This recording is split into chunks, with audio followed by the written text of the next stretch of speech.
Trigonometry Wizards. Now we are on the next lesson on the topic under radicals, and for today we will be having simplifying expressions with rational exponents. For this topic, we will be dealing with rational expressions, so therefore we will be having fractions as exponents of our algebraic expressions. Let us start by applying the laws of exponent and when the exponent becomes a fraction. So let's have number 1. So a raised to 1/2 times a raised to 2/3. So in this case, they have the same bases, and we need to combine, we need to multiply. For us to multiply the two terms, we will just copy the bases and add the exponent. So a raised to 1/2 plus 3/2. So since the two fractions have the same denominator, we will just add up the numerator 1 plus 3 and copy the denominator, which is 2. Therefore, our final answer is a raised to 4 over 2, or it is a raised to 4 over 2. A raised to 2. Next, let us consider 4 raised to 3/2 raised to 2. So, when we are dealing with this kind of expression, we will just multiply the exponent. So 4 raised to 3/2 times 2. So multiplying, we will be having 4 raised to 6 over 2. Simplifying, that is 2 raised to 6 divided by 2 is 3. So 4 raised to 3. And 4 raised to 3 is 64. Next, let's have xy raised to 2/5 raised to 1/2. In this case, the only term that has an exponent, which is 2/5, is 1. Therefore, we need, and 1/2 will be distributed to each of the exponents of each term. So you will be having x raised to 1/2 and y raised to 2/5 times 1/2. Continuing our solution, it will become x raised to 1/2, y raised to 2 times 1 is 2, 5 times 2 is 10. Getting the lowest term of 2 over 10, that is x raised to 1/2 and y raised to 1/5. In this case, we will be having a quotient of x raised to 5/2 and 6 raised to 1/2. So we will just get the difference. They have the same basis, so we will just get the difference of 5/2 and 1/2. So simplifying, that is 6 raised to 5 over 2 minus 1/2. They have the same denominator, so you will just copy the denominator. 5 minus 1 is 4. So 4 over 2 is 2. So 6 raised to 2 is simply 6 raised to 2 is 36. Next, 8 over 27 is, in this case, we need to distribute the exponent 8 raised to 1/3 and 27 raised to 1/3. In this case, we all know that 8 could be written in an exponential expression, which is 2 raised to 3 raised to 1/3. And 27 is also can be written as 3 raised to 3 raised to 1/3. Okay, so continuing our solution, 2 raised to 3 is 2 raised to 3 times 1/3. So that is 3 over 3. And 3 raised to 3 over 3. Simplifying, you will arrive at 2 raised to 3 over 3, or 3 raised to 1. 2 raised to 1 or 2 over 3. Let us have number 6. 25 raised to 1 half. So this is a negative, this has a negative exponent, therefore we will place 25 raised to 1 half in the denominator. So this will become 25 raised to 1 half. 25 is the same as 5 squared. So 5 squared raised to 1 half. So 1 over 5 raised to 2 over 2, or 1 over 5. So what if the given exponents has different denominators? So in this case, we need to deal more with fractions with different denominators. So let's start with the first example. So a raised to 2/3 times a raised to 1 half. So you will be having a raised to the sum of the exponents, which is 2/3 plus 1 half. So recalling our concept with addition of dissimilar fraction, so we will just multiply 2/3. We need to have a denominator which is equal to the product of the two denominators, so which is 6. So to get 6, we will just multiply 3 by 2 over 2. The same with 1 half. Our goal is to make the denominator 2 equal to 6. So we will just multiply 2 by 3. So multiply the numerator and the denominator by 3. Continue. A raised to 2 times 2 is 4 over 2 times 3 is 6 plus 1 times 3 is 3 over 2 times 3 is 6. Continuing our solution, you will have a raised to 4 plus 3 is 7 over 6. Therefore, our answer will be 8 raised to 7 over 6. Number 2, if we have a raised to negative 2/3, in this case, the exponent is negative. Therefore, we will place the expression in the denominator. So 1 over a raised to 2/3. And that is our final answer. Let's have number 3. 7mn quantity raised to 1 half. So we will just multiply the exponent of each of the term inside the quantity by 1 half. So 7 raised to 1 half, m raised to 1 half, and n raised to 1 half. Number 4, x raised to 3 was raised to 2/3.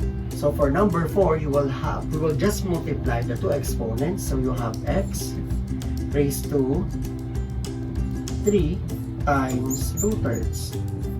So you will have x raised to 3 times 2 is 6 divided by 3, x raised to 2. And that is our final answer. Number 5, 2 raised to 5 over a. So we need to distribute the exponent and raise the numerator and the denominator with 3/4. So 5 raised to 3/4 over a raised to 3/4. Number 6, 2 raised to 3/4 over 2 raised to 1/5. So having the same basis, we will just subtract the two exponents. So 2 raised to 3/4 minus 1/5.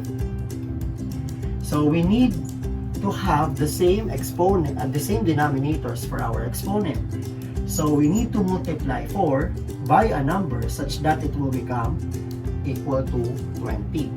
So 3/4 will be multiplied by 5. Both the numerator and the denominator will be multiplied by 5. And for 1/5, we will multiply 5 by a number that will make, we will multiply a number to 5 so that it will become equal to 20. So, in this case, multiply the numerator and the denominator by 4. So, continue. 2 raised to 3 times 5 is 15 over 20 minus 1 times 4 is 4 over 20. Simplifying, you will arrive at 2 raised to 15 minus 4 is 11 over 20. Copy the denominator. Number 7. 2/3 raised to negative 1/4. Distributing negative 1/4 in our numerator and denominator.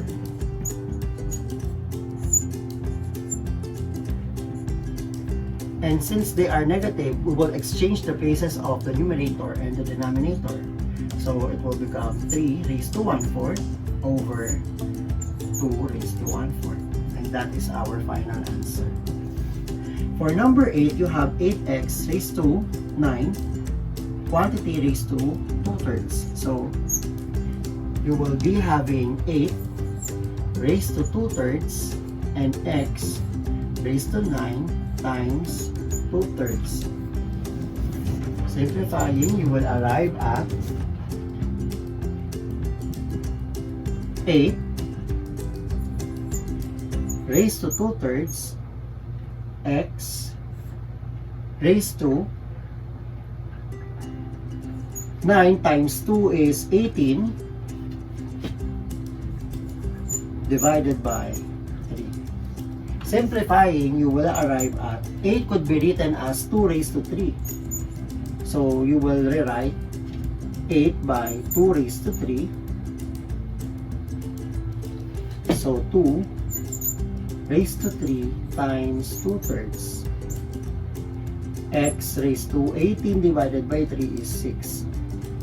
Continuing our solution, it will become 2 raised to 3 times 2 is 6 divided by 3 is 2. X raised to 6, or 2 raised to 2 is 4.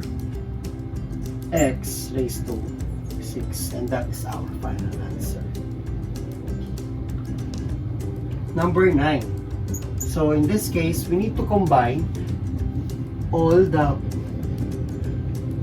terms which has the same basis and combine the exponents. So in this case, 3 times 3 is 9 divided by 3 is 3. So you will have 3. X raised to negative 1/2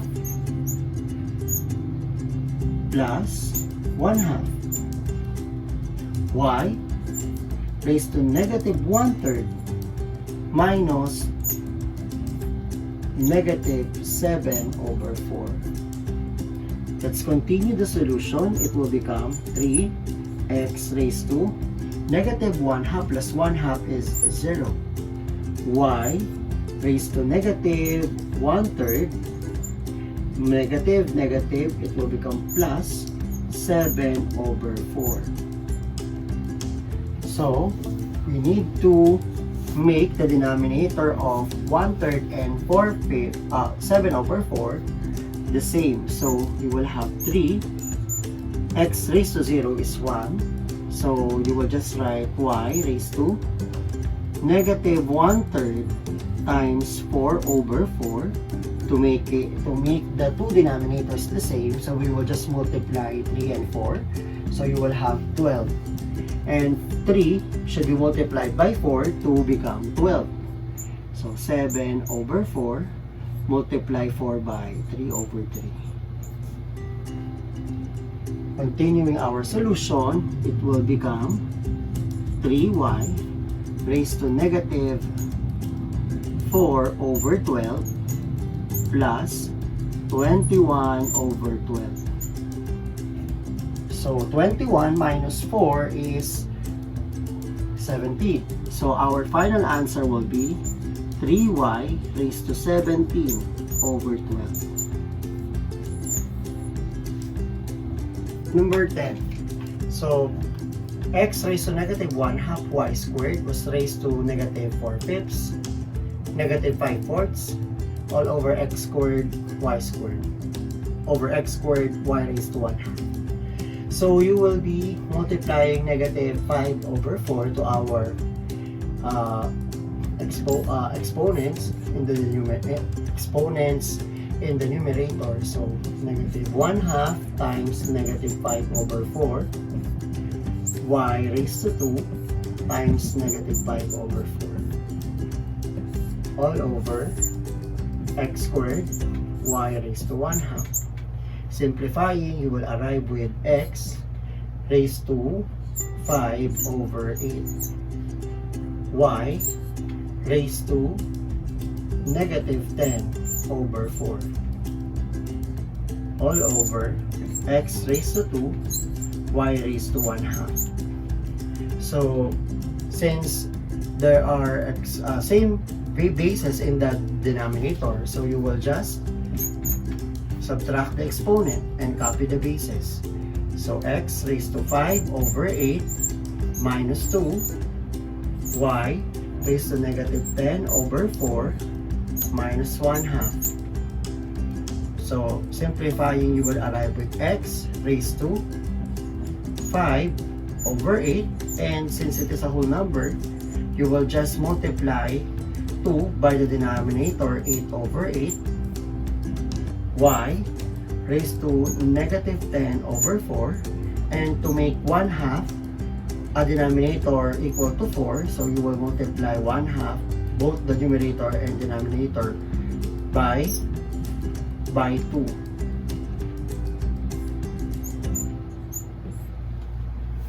So x is equal to 5 over 8 minus 16 over 8 y raised to negative 10 over 4 minus 2 over 4. Continue, x raised to 5 minus 16 is negative 9, negative 11 over 8 y raised to negative 12 over 4, or y raised to negative 3. So it will become y is equal to, since both of the expression has a negative exponent, so you will write it in the denominator. So 1 over x raised to 11 over 8 y raised to 12 divided by 4 is 3, so y raised to 3. And that is our final answer. Answer our practice exercises and we will check on the next video. Like, share, and comment your suggestions on the comment box below, and don't forget to subscribe. To get notified with our latest videos, just click the notification bell.